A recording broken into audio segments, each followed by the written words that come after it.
Kebakaran susulan sumur minyak tradisional milik warga Desa Matai, Kecamatan Rantau Perelak, Aceh Timur kembali terjadi Sabtu kemarin. Tidak ada korban jiwa dalam musibah ini, namun kobaran api yang sangat besar mengundang kepanikan warga.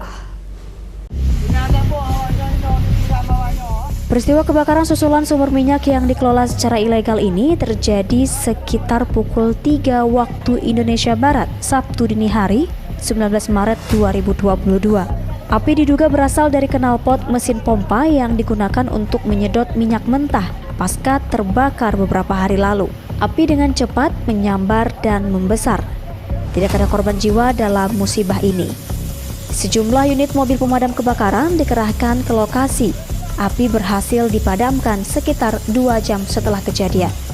Sebelumnya Jumat 11 Maret 2022 lalu, sumur minyak yang berjarak sekitar 15 meter dari pemukiman warga ini juga terbakar dan menewaskan 3 orang pekerja.